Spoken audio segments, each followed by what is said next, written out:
எதிர்பார்க்காத சந்தோஷம் கிடைக்கும் போது நமக்கு எவ்வளவு மகிழ்ச்சியா இருக்கு. இது போல ஒரு எதிர்பாரா சந்தோஷத்தை நாம யாருக்காவது கொடுத்திருக்கிறோமா? சீனாவுடைய பழங்கதை ஒண்ணு இத பத்தி பேசு. அந்த காலத்துல உறைவிட பள்ளி ஆசிரியர்கள், அதாவது ரெசிடென்ஷியல் ஸ்கூல் டீச்சர்ஸ், அவங்க வருஷத்துக்கு ஒரு முறை மட்டும்தான் வீடு செல்ல அனுமதிக்கப்படுவாங்களாம். அதுவும் புத்தாண்டு தொடங்கும் போது 10 நாள் அவங்களுக்கு விடுமுறை கொடுத்து சிறப்பு சம்பளமும் கொடுத்து அனுப்புவாங்களாம். இப்படி அந்த பள்ளியிலிருந்து 2 ஆசிரியர்கள் கிளம்பினாங்க. ஒருத்தர் ஷாங், இன்னொருத்தர் வாங். இவங்க 2 பேருமே அவங்க கிராமத்துக்கு அவங்களுடைய சம்பளத்தோட போறாங்களாம். இதுல பயண வழியில ஷாங் என்ன பண்ணிருக்காரு, அவருடைய கையில இருக்க பணத்தை ஃபுல்லா குடிச்சு சூதாடி எல்லா பணத்தையும் இழந்துட்டாராம். அப்போ வீட்டுக்கு போனா மனைவியும் பிள்ளைகளும் நம்மள திட்டுவாங்களே, ஏமாந்து போவாங்களே நினைச்சு திருப்பவும் பள்ளிக்கே திரும்பி போயிட்டாரு.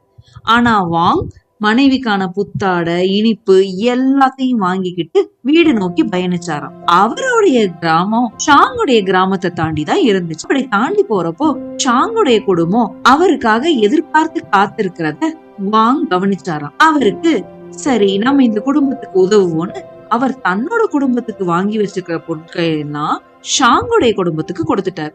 கொடுத்துட்டு வாங்குக்கு கொடுத்துட்டு ஷாங்க்கு லீவு கிடைக்கல, அதனால இந்த தடவை வர முடியல அப்படின்னு விவரத்தை சொல்லிட்டு வாங் தன்னுடைய வீட்டுக்கு போயிட்டாராம்.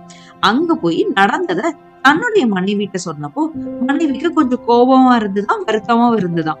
அது எப்படி நம்ம பண்டிகையை கொண்டாடாம அடுத்தவங்களுக்கு எப்படி கொடுக்கலாம் அப்படின்னு சண்டை போட்டாங்களாம். எனக்கு தெரியாது, நாளைக்கு புத்தாண்டு, எப்படி எதுவுமே இல்லைன்னா நம்மளும் பட்டினி கிடக்க வேண்டியதான் அப்படின்னு ரொம்ப வருத்தப்பட்டாங்களாம்.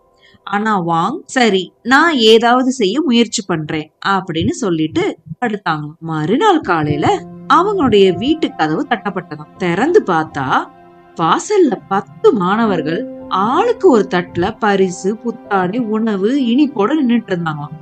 எல்லாருமே வாங்கிட்ட படிச்ச மாணவர்கள். தங்களுடைய ஆசிரியருக்கு புத்தாண்டு பரிசா இதெல்லாம் கொடுக்க விரும்புறதா சொன்னாங்க. வாங்கோட மனைவியால நம்பவே முடியல. அவங்களுடைய அன்பு பார்த்து சந்தோஷம் அடைஞ்சிட்டாரு. திருப்பவும் வாசல் கதவு தட்டப்பட்டதாம். திருப்பி பார்த்தா ஷாங்கோடைய மனைவியும் பிள்ளைகளும் நின்றுட்டு இருந்தாங்களாம்.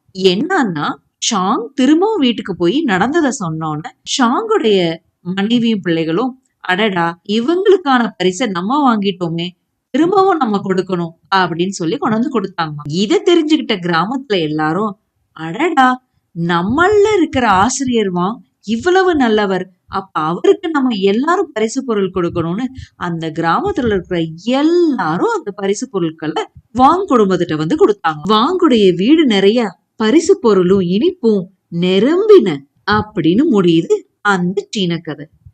எளிய மனுஷங்க தங்களால முடிஞ்ச அளவு சந்தோஷத்தை உருவாக்கதான் முயற்சி பண்றாங்க.